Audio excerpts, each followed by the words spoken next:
All right. All right, let's get it going.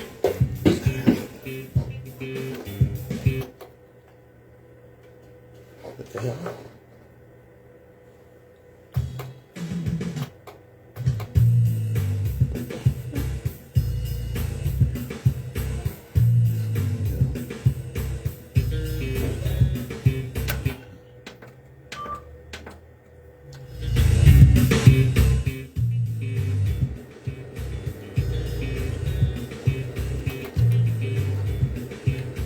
WHGE 95.3 FM.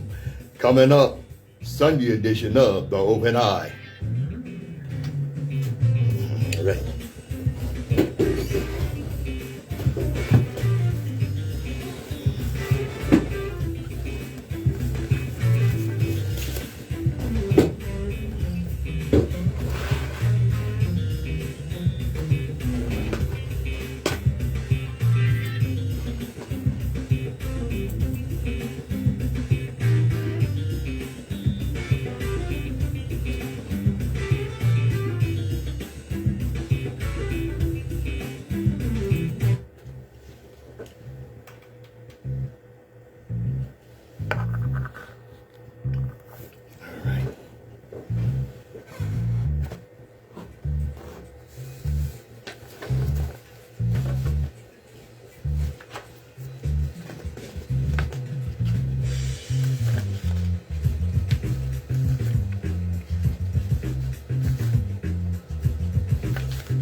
Those of us that indulge in or commit intellectual violence don't do so for the pleasure of mental masturbation or ego diddling.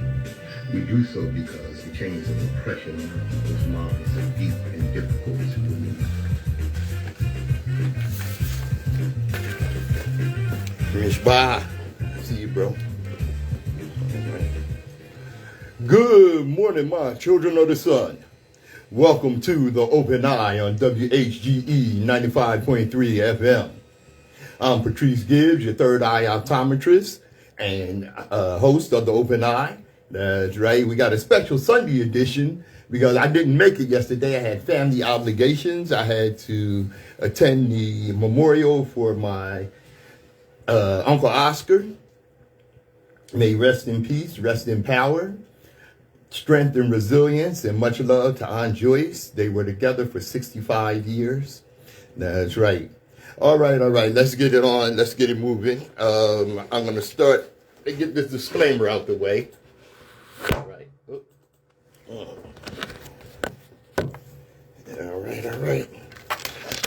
All right, my brother. I see you. And do not reflect the policy or position. Try that again. WHGE 95.3 FM, nor our sponsor, the Delaware Center for Homeless Vets. Any content provided by Open Eyes hosts, guests, or contributors are theirs and are not intended to align any religion, ethnic group, company, or individual. WHGE 95.3 FM. Every generation has its purpose. Ours is to reveal the truth and reverse the brainwashing. All right. And that's what we do here on The Open Eye. Yeah, I'm going to start you off with a little humor here. All right. A man was being tailgated by a stressed out woman on a busy boulevard. Suddenly, the light turned yellow just in front of him. He did the right thing, stopping at the crosswalk, even though he could have beaten the red light by accelerating through the intersection. The tailgating woman hit the roof and the horn, screaming in frustration as she missed her chance to get through the intersection. As she was in mid-rant, she heard a tap on her window and looked up into the face of a very serious police officer. The officer ordered her to exit her car with her hands up. He took her to the police station where she was searched, fingerprinted, photographed, and placed in a holding cell. After a couple of hours, a policeman approached the cell and opened the door. She was escorted back to the booking desk where the arresting officer was waiting with her personal effects. He said, "I'm very sorry for this mistake. You see, I pulled up behind your car while you were blowing your horn, flipping off the guy in front of you, and cussing up a blue streak. I noticed the Choose Life license plate, the What Would Jesus Do bumper sticker, the Follow Me to Sunday School bumper sticker, and the chrome-plated Christian fish emblem on the trunk. Naturally, I assumed you had stolen the car. Yeah, buddy. Sis. All right. You know, it's something how we get caught up in these identity crises. Just before I came in and I was looking up some stuff, I saw a young sister, young black woman, who said, I don't identify as black or African anymore. The hell's wrong with you? How many times have I seen this mess go on? I don't identify as black or African anymore. I'm not black. I'm not African. They fooled us into believing that. What is it? What brings about that mindset? Because the oppressor has equated black and African with slave, and no one wants to be a slave. Africa has been equated with slave by the oppressor. You know, people say, well, we was already here. We was already here. You know, there's a historian that said and proved that no tropical man is Caucasian. All right? Brother Sarasutin said he took it a step further. And he said, no Arctic man is black. North America was an ice box. No highly melanated people come from an ice box. You're not native to an ice box. What the hell is wrong with you? Oh, well, you see, we had Pangea, and Pangea was one big supercontinent. And when the continent split up, right, what happened was you had some African people here in North America and South America, and some black people in Africa, and no, cut the crap. The supercontinent Pangea existed during the Paleozoic and early Mesozoic eras, and began to break apart some 175 million years ago. There is no scientific evidence that any people existed at that time. Though the breakup of Pangea took millions of years, it was actually a geologically violent process. It is doubtful that people could have survived at any rate. We're talking about a supercontinent breaking apart completely.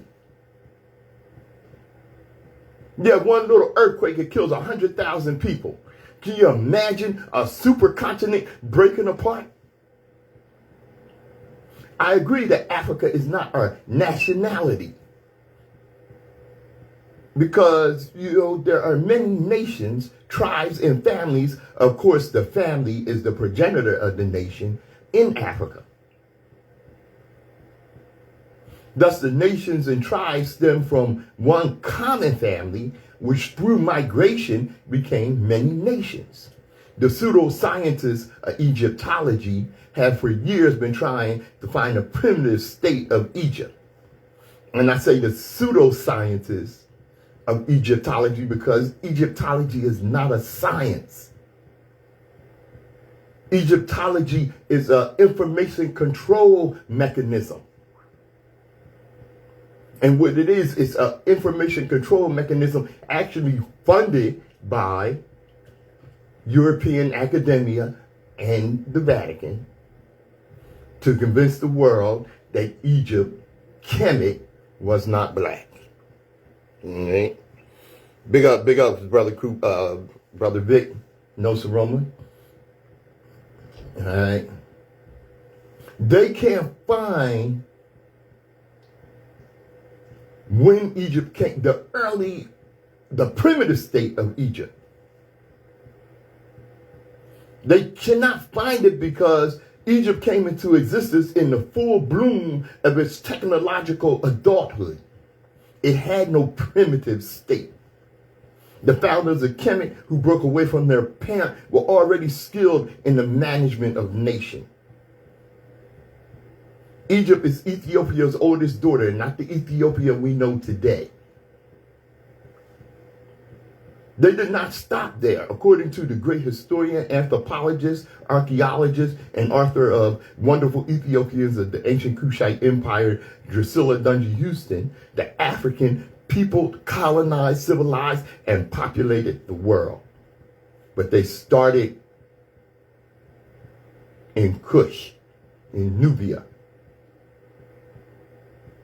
That is why the deeper the dig, the blacker the evidence gets. Africa may not be our nationality, but it is the root from which all nations stem. I'm Patrice Gibbs. This is the Open Eye. Moving right along. All right. Let me get this here. Take a quick musical break while I get my ducks in a row. All right. WHGE 95.3 FM. The Open Eye. All right. Moving right along. Okay.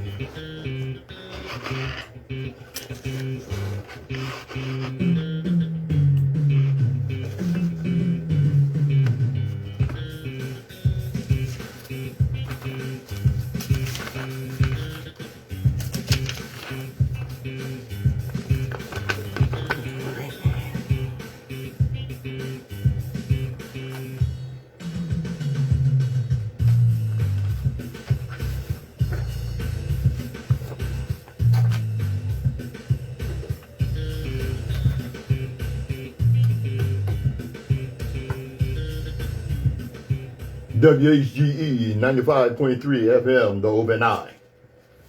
Yeah, I was going to wait until next week, but I had some things that I had to, I couldn't wait a week to hold. So I came on here right now to get with it. All right.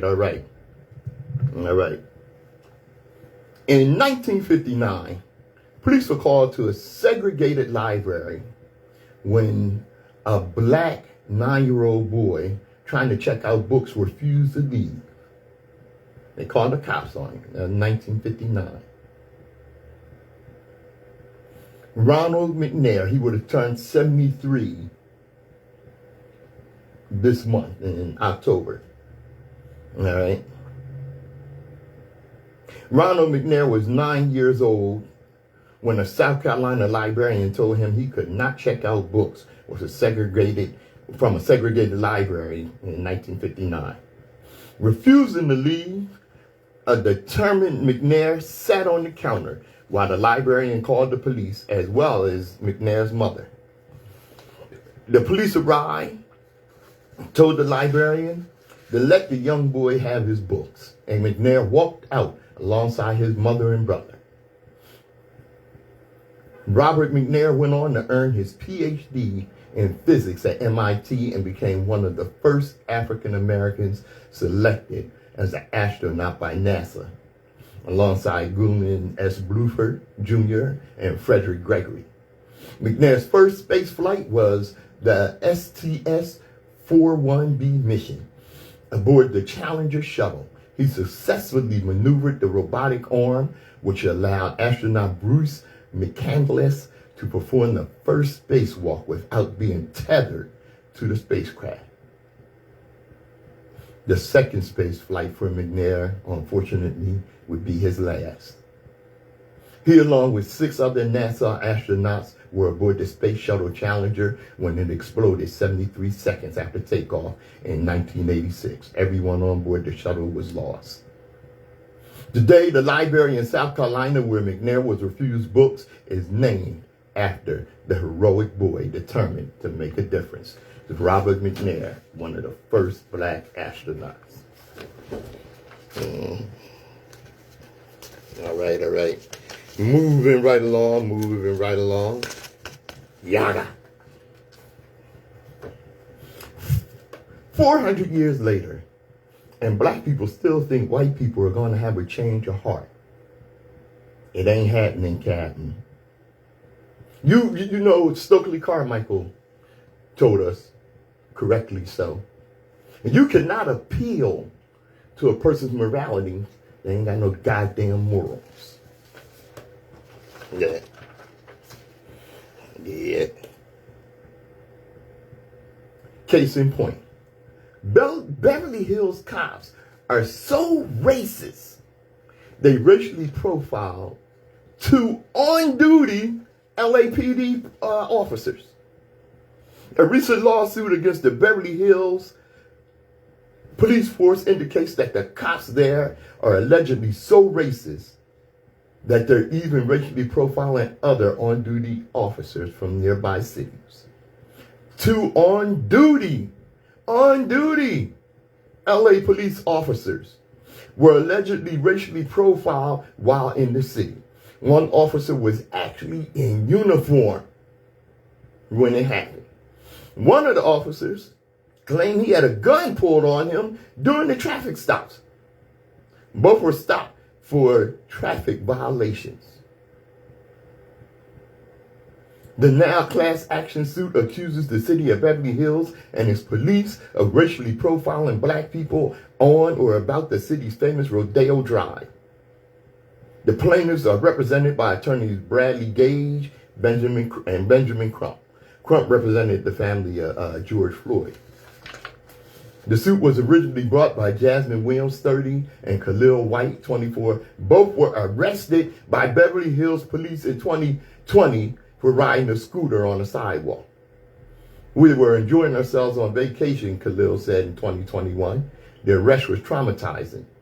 He said they were riding a scooter on the sidewalk, which is legal in their home city. Khalil, who said he had visited Beverly Hills 5 times previously with no issues, spent the night in jail. Williams spent about 8 hours behind bars. They were charged with 2 misdemeanors, riding a scooter on the sidewalk and resisting arrest. The city provided LAIS, the publication that originally published this report, with arrest data from a 2-month period in 2020. It showed that out of the 90 people arrested over that period, 80 of them were black and nearly all of them were men between 18 and 30. This is even more troubling when you factor in that black people make up just 2% of the city's population. 2%. Of the 90 people arrested, 80 of them were black. The city and its police are being accused of having a history of discrimination against black people. Gee, you think? Gage said that black police officers are getting pulled over in the city. Other black people should be worried. It tells us it doesn't matter who you are in Beverly Hills. If you are a police officer getting pulled over for driving while black, the ordinary citizen should be terrified going to the city of Beverly Hills if you're black. Stay the hell out of there. WHGE 95.3 FM, the Open Eye.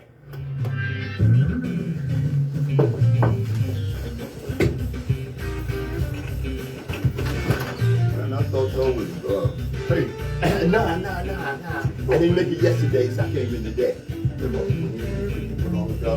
Yeah, that's good one. All right, bro. All right, now. I was looking at you. We'll have a conversation one day, Pat. Okay. All right. All right, bro. It's all good. All right, now. It's a difference of opinion. That's all. Thank you. All right, bro. All right, now.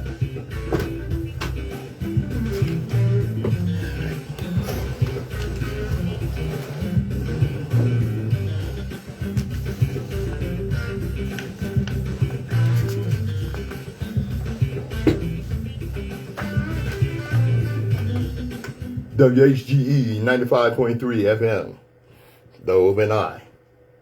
All right. I don't know if you remember this or not, but her case is coming up. All right.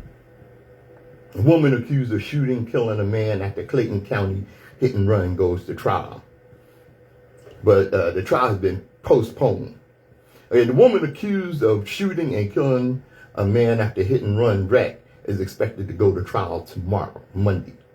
Police said Hannah Payne, excuse me, shot and killed Kenneth Herring at the intersection of Forest Parkway and Riverdale Road in May 2019 after she saw him leaving the scene of a minor accident.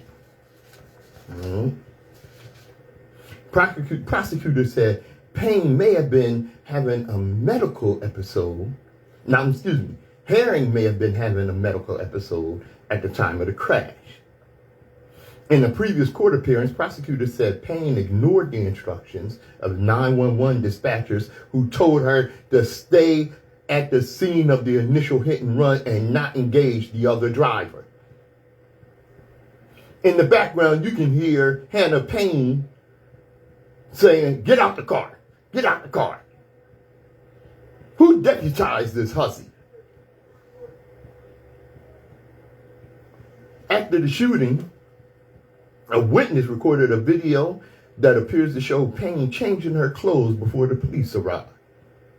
Payne's attorney, Matt Tucker, argued that his client was provoked into further action when Herring's truck hit her Jeep. But police said the two vehicles did not collide at any point during the incident. It never hit her Jeep. She lied. Her lawyers are lying.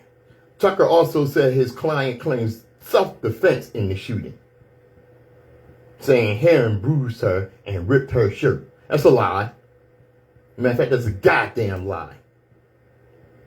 It just seems like an unfortunate situation of a good Samaritan trying to stop a person on a hit and run. That's what her attorney said. She wasn't no good Samaritan. It's a racist hussy that decided that she was going to police a black man, deputized herself, ran him down, and murdered him. Clayton County District Attorney Tracy Graham Lawson called Payne the aggressor, describing her as someone who thought she was a police officer during that incident.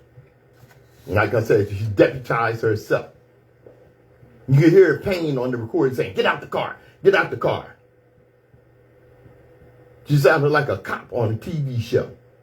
Now, she was initially charged with murder without malice, but later indicted by a grand jury on charges of felony murder, malice murder, aggravated assault, and false imprisonment. Jury selection is expected to start tomorrow. Now, her attorney is being charged with contempt of court because after all the delays they went through, this sucker decided I had a stroke. The judge didn't believe him, and probably rightfully so, and is charging him with contempt of court. Damn, do anything to get these people off. WHGE 95.3 FM, the Open Eye.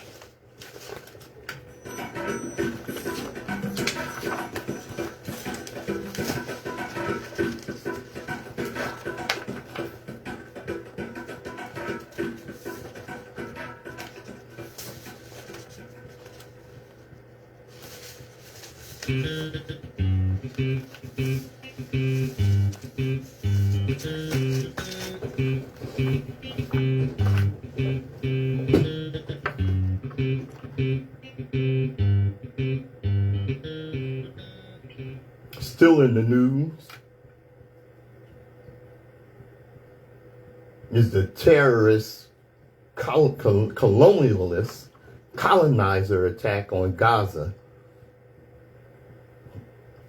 in Palestine, which we now know is Israel. I got some of my people reporting on this so heavy I thought maybe they were from Israel.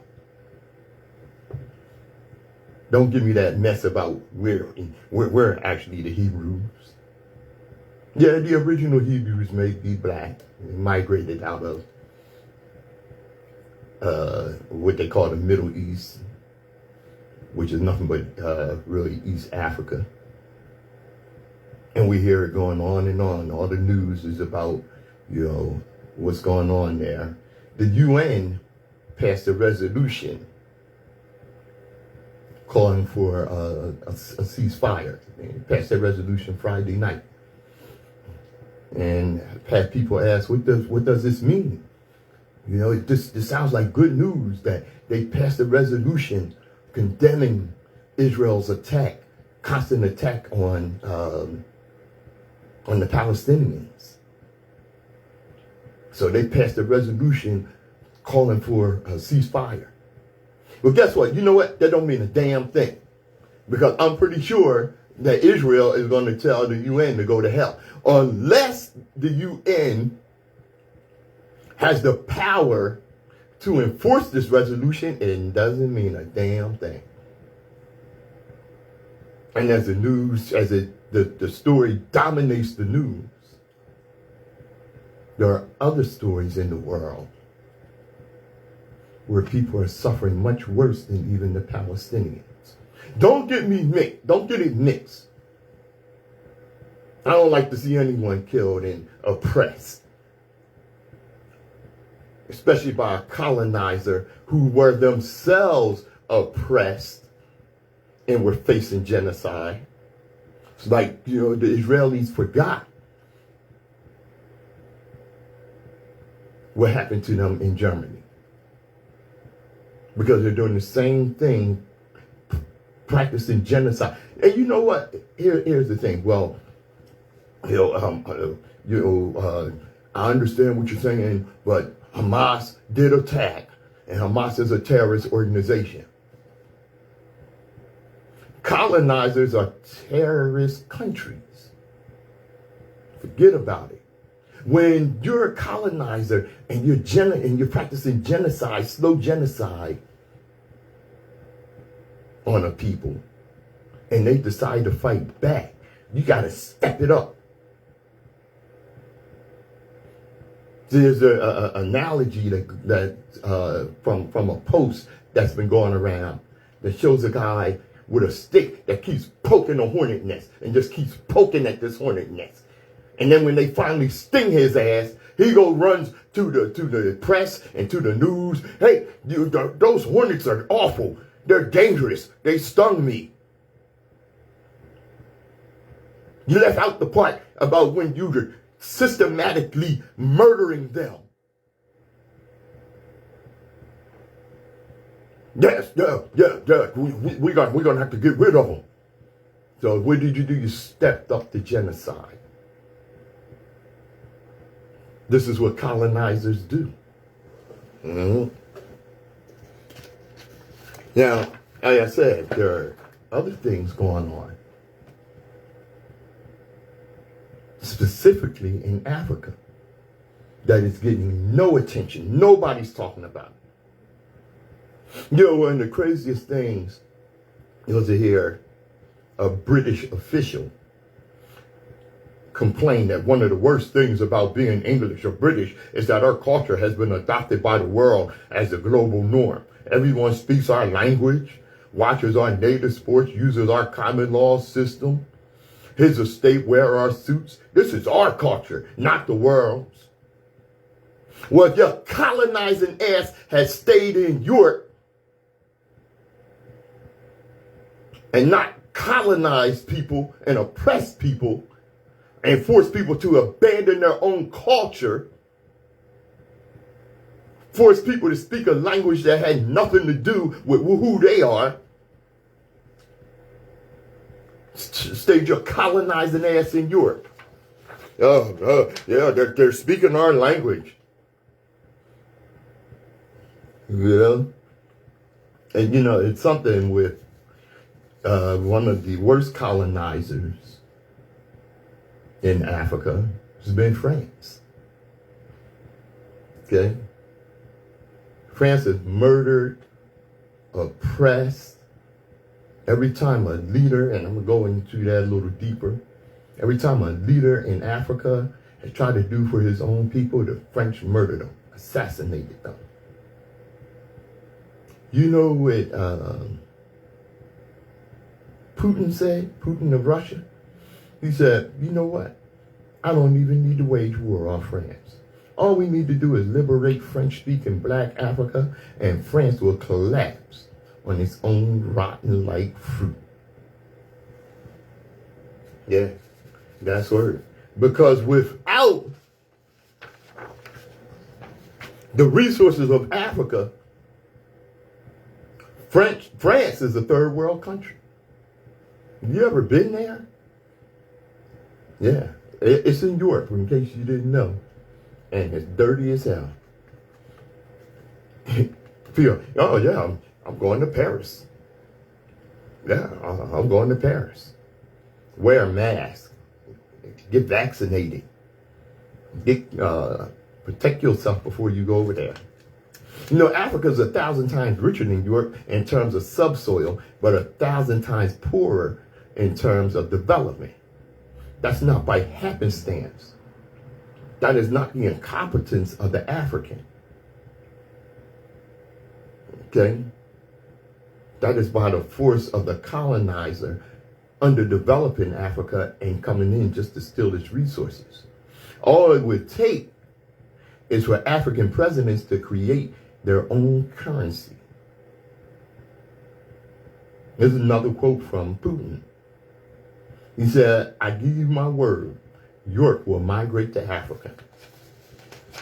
How many times have I seen Europeans get on the air and say, "Hey, come on over to Africa. It's great over here." And turn right around and tell black people, "Boy, you want to stay out of Africa. It's really dangerous. And those Africans, they don't like African Americans." Okay? Stop taking vacations in Europe.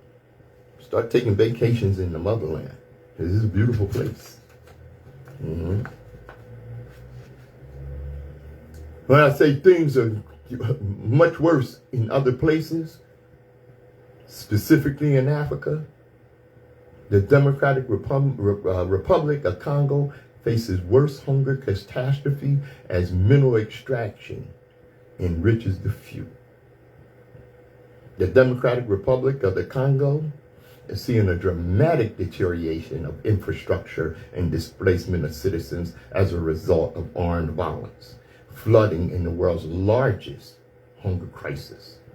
In recent months, rampant violence of armed groups has forced more than 1 million people to flee their homes, while the United Nations say some 3,000 families also lost their homes after recent intense flooding and mudslides in the eastern part of the country. You don't hear nothing about it. 25 million people are facing starvation as displaced citizens are unable to access their land to grow their own food. And the humanitarian response has so far failed to address the crisis. The crisis is beyond belief, says Secretary General of the Norwegian Refugee Council, Jan England, who just visited the Democratic Republic of Congo and reports that the international community still looks for the country's resources while ignoring its plight. The Congo is not ignored by those who want to extract riches of that place. It's ignored by the rest of the world who want to come to the relief of the children and families of the Congo. Mm-hmm.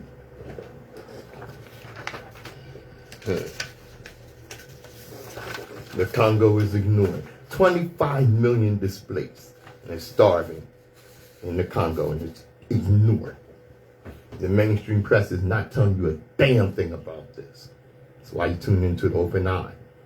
The Democratic Republic of Congo is currently facing a grave humanitarian crisis, which remains largely unnoticed. Countless lives have been lost. Didn't you just say some of this? Yeah, but I want this to hit home. Countless lives and numerous individuals have been forcibly displaced. It's imperative to question who benefits from these tragic circumstances. And the answer includes nations such as the United States, the United Kingdom, France, and Israel, the historical colonizers. But what motivates these countries to perpetrate this ongoing tragedy for the Congolese people? Let's delve into it. Congo holds a key resource known as coltan, a natural element crucial for the development of our smartphones, computers, and other technological advancements. In 2021 alone, Congo produced a staggering 700 metric tons of coltan. making it the world's leading producer, with Brazil in second place. Here's where the colonizers come in. They had to strategically support military groups in Rwanda and Uganda, providing them with financial and military assistance. These groups infiltrate Congo, causing chaos, violence, and death, all with the aim of smuggling and profiting from this invaluable natural resource, which generates billions of dollars, which the people of Congo see none of. Instead of purchasing it, they resort to theft. Exploiting these unfortunate circumstances, the colonizers ensure that the people are preoccupied with survival amidst the chaos. The colonizers fund these military groups, enabling them to continue their ruthless actions, causing suffering and destruction among the innocent Congolese population. Mining coltan is a challenging and perilous endeavor, and it puts the lives of many African individuals at risk. This is the harsh reality faced by the Congolese people in these resource-rich regions, living and working in extremely unsafe conditions. The consequences are devastating. They're basically enslaved in their own land to extract the resources for colonizers, for the rest of the world to enjoy smartphones. I'm on my smartphone right now.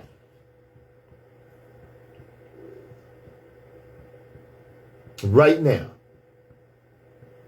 I've seen children as young as 6 and 8 years old being forced to extract this mineral so we can enjoy iPhones and Androids and laptops and what have you. And it's not just the children.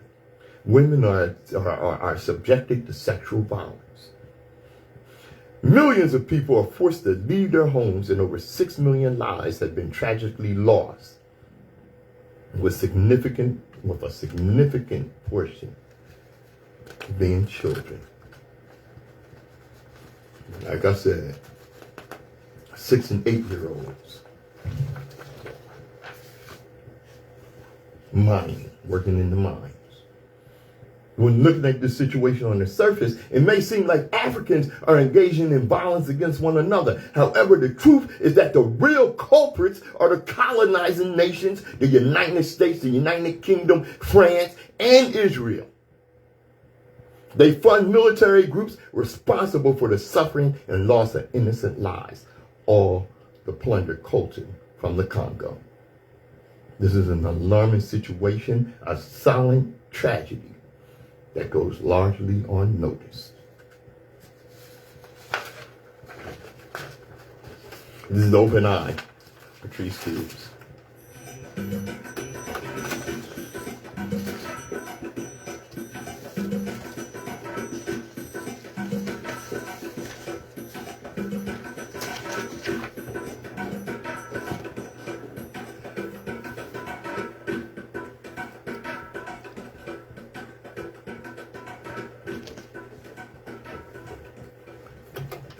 WHGE 95.3 FM, the Open Eye.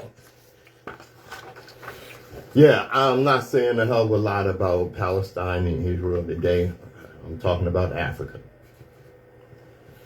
Africa and the black world are yet to recover from Thomas Sankara's assassination. Like I said, the colonizers were sending jackals. They see an African leader that's for the people, that's going to advance Africa, that's going to bring about global African supremacy, and kill them. Just as we have yet to recover from the loss of my namesake, Patrice Lumumba, from the loss of Kwame Nkrumah, Malcolm X, Eduardo Mondlane, Amilcar Cabral, Steve Biko, Samora Machel, and John Karen, just to name a few. The white supremacist, racist, and his dumb Negropean brainwashed cronies use the same methods, excuse me, to eliminate each of these great Pan-Africanists. Every leader who has stood up for Africa's right to economic self-determination has been eliminated. Every single leader who stood up for Africa's right to economic self-determination has been eliminated either physically or politically. The question still being asked by Africans decades after they gained a nominal political independence is how long shall they kill our prophets while we stand aside and look? This question was memorably put forward by the iconic Bob Marley so many years ago. But our prophets continue to be killed. One by one, our most steadfast leaders have been eliminated to the point where Africa is hard-pressed to point out more than 3 people who are advancing the continental agenda for economic freedom. 3 leaders out of 54 goddamn nations. Almost every single leader who has stood up for Africa's right to economic self-determination has been eliminated. You said that before, you're damn right, because I want you to understand what's going on. It started with the very first successful anti-colonial movement in Ghana, where Kwame Nkrumah was a victim of a concerted propaganda campaign that saw him pushed out of power through a coup. Today, the average Ghanaian admits that was an error. It was an error made in not recognizing Nkrumah's value, and the elections in that country are now premised on whether you are pro-Nkrumah or not.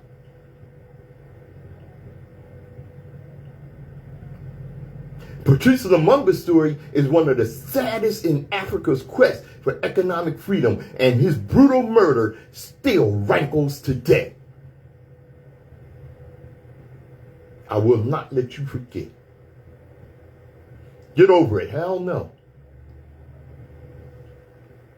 The same happened to Thomas Isidore Sankara, Steve Biko, and many others who stood up for African dignity. And it was not just in Africa. Malcolm X died young because what he believed was the rightful place of the black person in the United States of America, the so-called land of the free. Fortunately, while these icons may have been physically or politically eliminated, their ideals live on. Because people like myself keep it alive. The problem is how many in Africa and the African diaspora had the courage to stand up and take these ideals forward. Perhaps a little relook at some of these icons will re-energize the struggle to claim our dignity as a people. Patrice Lumumba. In October 1960, Lumumba said, "Dead, living, free, or in prison on the orders of the colonialists, it is not I who counts. It is the Congo. It is our people for whom independence has been transformed into a cage where we are regarded from the outside." History will one day have its say, but it will not be the history that Brussels, Paris, Washington, or the United Nations will teach, but that which they will teach in the countries emancipated from colonialism and its puppets, a history of glory and dignity, global African supremacy. His faithfulness to the ideal of the United Congo was as real a threat then as it is today. As it is today. A unified Congo, a solid Congo state with its great natural and human resources would be a global economic power that the West would not take as lightly as they do the fractured state that exists at present. They would not take it lightly because they wouldn't be able to walk in there and plunder and steal. Africa has resources, as Dr. Clark teaches us, that the world wants, but does not care to pay for it. That has to stop now. Perhaps Lumumba's biggest mistake was a lack of tact in exposing his grand plans for his country. See, he wasn't holding back. He wasn't biting his tongue. He was calling them colonizers out for what they were, including the Negropean puppets. It was probably in that memorable Independence Day speech in which he challenged the core of imperialism that it sealed his fate, and the decision was made to murder him. After all, the former colonial powers have always been content to let Africa hold political power at home, but will not brook any interference in how the economy is run and resources are allocated. Because they want those resources and they have no desire to pay for them.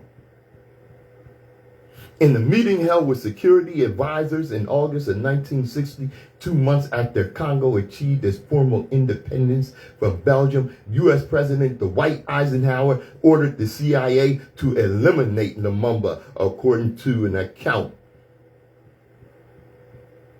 by intelligence officer Robert Johnson. There was a stunned silence for about 15 seconds, and the meeting continued. CIA Director Allen Dulles referred to Lumumba as a mad dog. Yeah. Referred to Lumumba as a mad dog. Because he had the audacity to call out imperialism and colonizing in his land, the murder and subjugation of his people. The mad dog. What I tell you? What I tell you earlier? When the oppressed decide to fight back, the oppressor steps up the murder, steps up the genocide. On January 17, 1961, the Congolese leader drew his last breath. In the last weeks of his life, when he was being dragged around with a rope around his neck, Lumumba still carried himself with great dignity as well as courage. Why my mama named me after him. WHGE 95.3 FM, The Open Eye.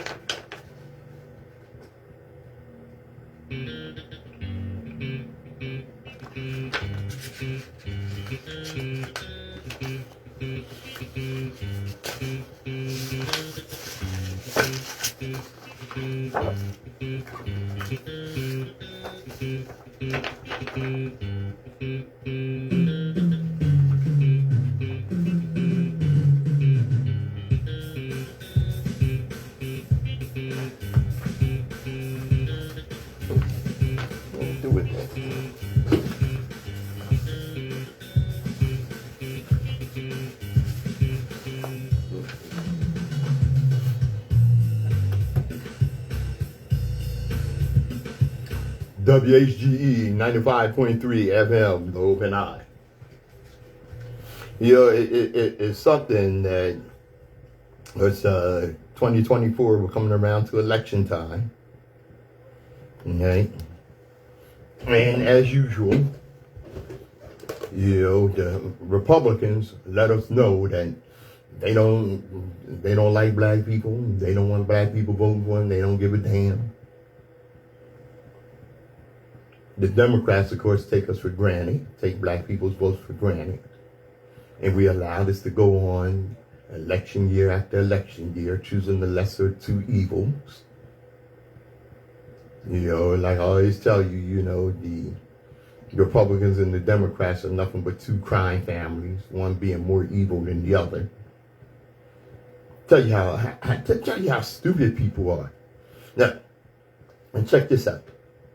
In Idaho, they're having a real problem keeping doctors. Because Idaho is one of those crazy, rigged states, Republican states, that has outlawed abortion, that has basically outlawed medical services for women, okay? Where if you do anything that these right-wing Republicans aren't feeling as a doctor or a nurse, you're facing prison time. Okay?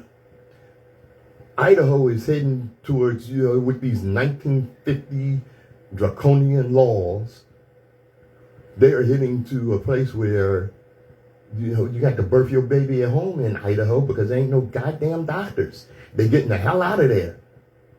Yeah, I heard your boot, Vic. Okay. We as a people are not politically astute. We point out the racism in one party while remaining loyal to the other because we think we have no choice. And the problem is we lack unity. We're not in a position to negotiate on the promises. This is where you get the arrogance from Jim Crow Joe to get up and say, if you don't vote for me, you're not black. There's a white man that thinks he holds the barometer on whether or not you're black enough. That's arrogance on another level. This is why we need to organize unified national party.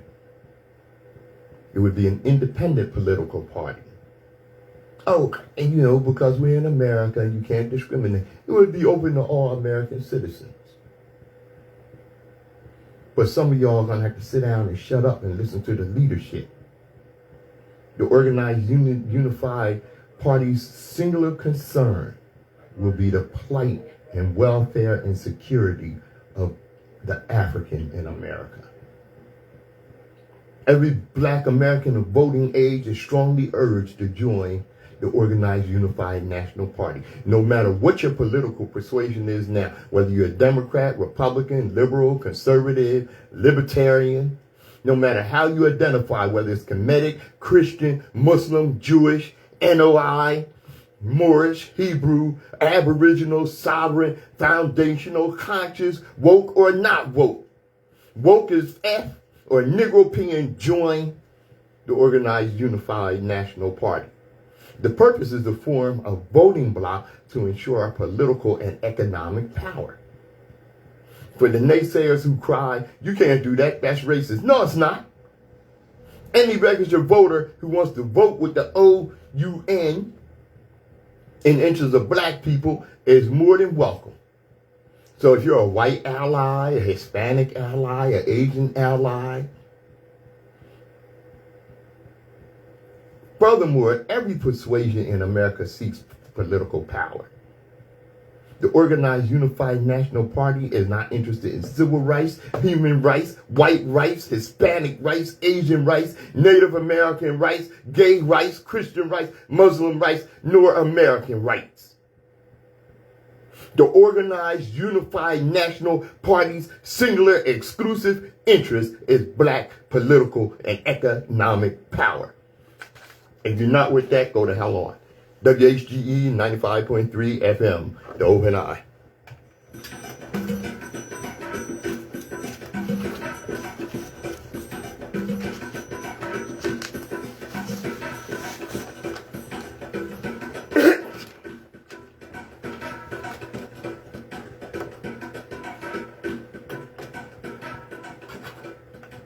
I'm Patrice Gibbs. Thanks for joining me. Be back next Saturday with Nsoromma in the building. And as we always tell you, destiny determines who enters your life, but you decide who stays. Therefore, value those who value you, and don't treat those as a priority who treat you as an option. This has been Open Eye. I'm Patrice Gibbs. Hey, Sherry, I see you there, sister. All right. Thanks for joining me. We'll be back next week. And as I always tell you, Global African supremacy, because the world was a much better place when the African ruled.